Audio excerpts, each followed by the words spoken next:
My name's Ed Boyle, and I'm from Chicago. My question's for Warren and Charlie. Do you ever have any plans, or would you be interested in buying a professional sport team or sports equipment manufacturing company? Being that sports is in a global world today, or is this out of the Berkshire game? Warren's already done it. I owned a quarter of a minor league team, but it's not responsible for my position on the Forbes 400. The answer to your question about buying a sports team is no. In fact, if Charlie and I, if you read that either one of us is buying a sports team, it may be time to talk about successors.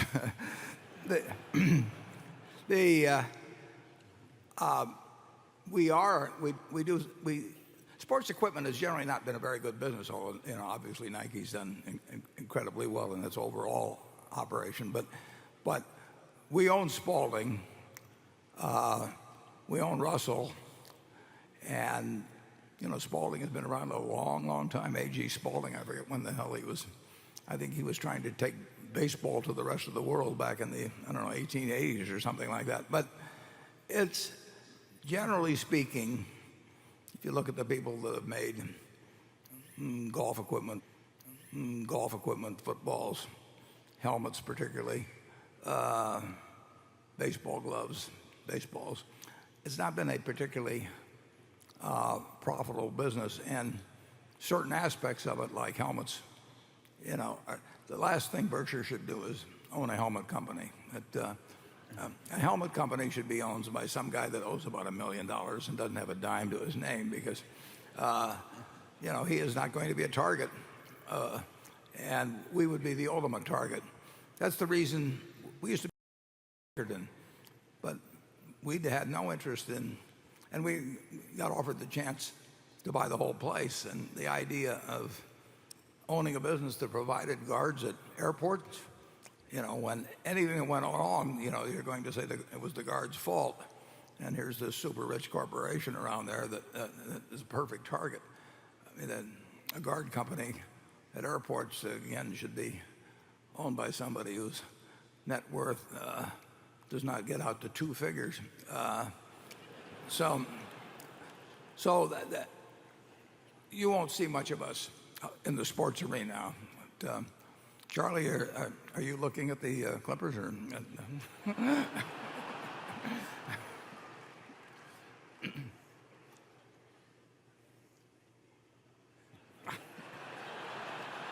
now I'm worried that he is. No.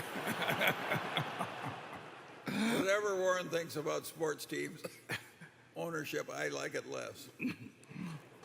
In an interview on April 23, 2014, about the Q&A session, Warren said, quote, "I hope we will get questions that probe at our weak points. My question is, what is our weak points and what can be done to address them?" Well, that would spoil all the fun for the journalists. They're the ones that are supposed to look for the weak points. We have a lot of we point them out. I've just pointed out one. I would say if we'd executed a sweep account for all our subsidiaries some years ago, we would have a few more dollars than we have now.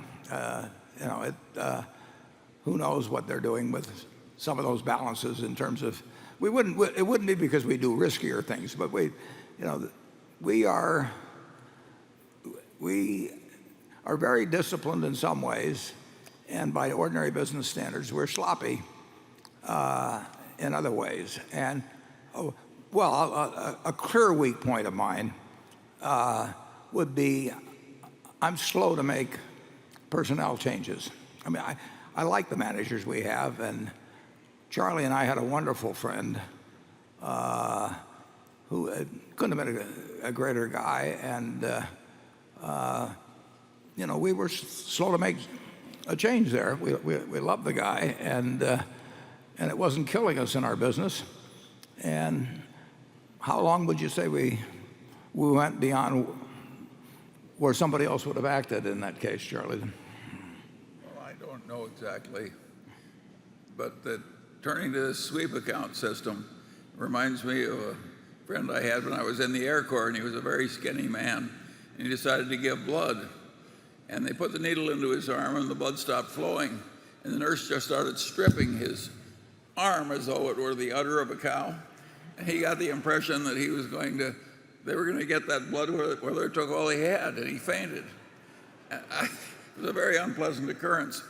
And I don't think a sweep account is all that pleasant to sit there and just, when every little dollar comes in, somebody sweeps it away.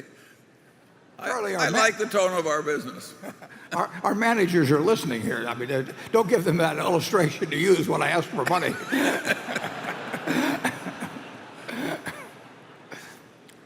But I've seen people subject to Teledyne and Litton and those people swept every dime every day, basically. And it was a little more economic, but it created a tone in the company which I think is less desirable than ours.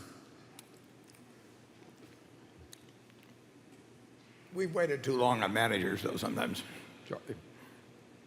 Well, sure, you and I participated in taking one man directly from an executive chair into an Alzheimer's home. There was no... You're hitting a sensitive subject here, Charlie.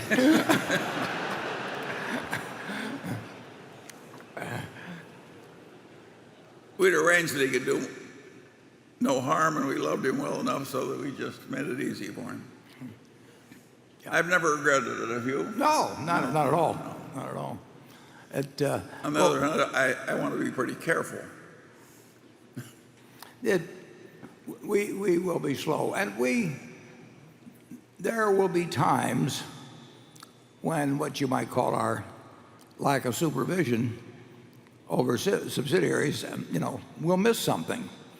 Now, we think that giving our managers the degree of freedom that they enjoy will also accomplish a lot. So someone will come along someday and say, if you'd had many more checks and oversight and all of that sort of thing, something will happen at Berkshire, and they'll say that wouldn't have happened if you'd followed the procedure that some other company followed. And they'll be right.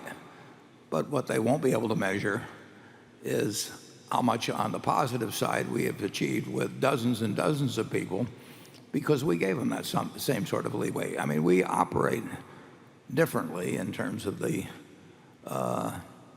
level of control and supervision. We don't have a general counsel's office at Berkshire. We don't have a human relations department at Berkshire.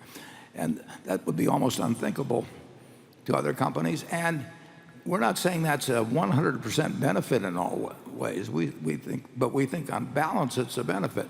But when the downside of such a procedure shows up, people will say, well, you should have done it differently, and you should have been spending lots of money all over the years and restricting the activities more of your subsidiary managers and so on. And our reaction will be that they are wrong, but we will look bad in that individual case. Wouldn't you say that's true, Charlie? Yeah, by the standards of the rest of the world, we overtrust.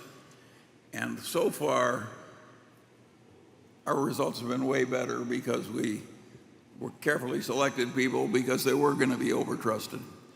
And it's worked very well for us. And I think a lot of places work better when they create a culture of deserved trust. And that's been our system. And some people regard that as a weakness. And this modern accounting treatment, when everybody's measured on internal controls, I think it's going to do more harm than good.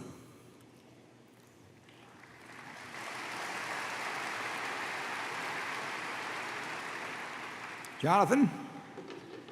See's Candy is obviously small in the context of Berkshire's currently expansive operations, but has long been one of your favorite businesses, and no wonder, given that its pre-tax profits grew consistently from less than $5 million in 1972 when Berkshire acquired it to $74 million in 1999. However, since 1999, profit growth appears to have stalled. Can you explain why See's was able to grow its profits through the 70s, 80s, and 90s, but not so far in this millennium? Did something change about the business, for instance, the growth in demand for boxed chocolates or its market position? Could you or Brad Kinsler discuss whether the relatively recent geographic expansion could help reignite See's growth? Thank you. Yeah, the boxed chocolate business is basically not growing. I mean, if you go back 100 years, each city of any size was characterized by lots of candy shops. Chicago was a big leader. New York was a big leader.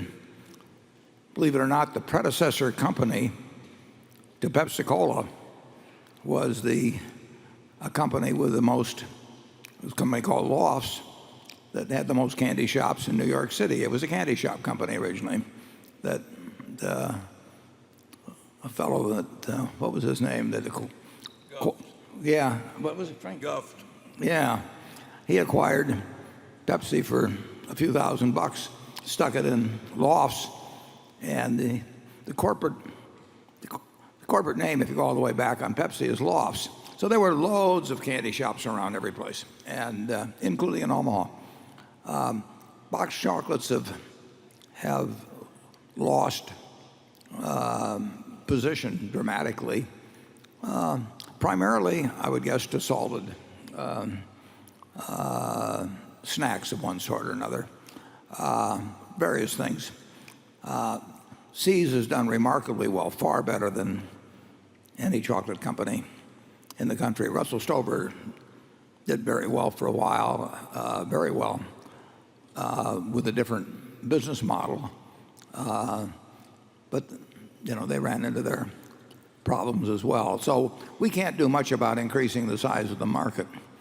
And we've tried a lot of ways, and we've tried moving out of our strong geography multiple times. I mean, Charlie and I looked at what we were earning in California in the 70s and said to ourselves, if we can do this in 50 states instead of one, we'll get very rich. So we tried it, and we didn't get very rich. It doesn't travel that well. Well, sometimes it does, and sometimes it doesn't. And you figure out whether it's going to work by trying it. Yeah, and we've tried it many times. But so far, it's interesting. 2/3 people in the East prefer dark chocolate, 2/3 to 1/3. In the West, they prefer milk chocolate, 2/3 to 1/3. They like miniatures in the East. They won't eat miniatures in the West. There's a lot of different things. But in the end, there isn't a lot of boxed chocolates volume. And we've done very, very, very well in See's. And it not only has provided us with earnings that we've used to buy other businesses, so we've added lots of earnings power through See's beyond the earning power we've added at See's. But it opened my eyes to the power of brands, and probably you could say that we made a lot of money in Coca-Cola partly because we bought See's, or at least in my case bought See's because I'd understood brands to some degree, but there's nothing like owning one and sort of seeing the possibilities with it as well as the limitations to educate yourself about things you might do in the future. And in 1972 we bought See's, and in 1988 we bought Coca-Cola, and I wouldn't be at all surprised if we had not owned See's, whether we would have owned Coca-Cola later on. Charlie? Yeah, there's no question about the fact that its main contribution to Berkshire was ignorance removal. And it's not the only big contributor to ignorance removal. If it weren't for the fact we were so good at removing our ignorance step by step, Berkshire would be practically nothing today. What we knew originally wasn't enough. We were pretty damn stupid when we bought See's. We were just barely smart enough to buy it. And if there's any secret to Berkshire, it's the fact that we're pretty good at ignorance removal. And the nice thing about that is we have a lot of ignorance left to remove.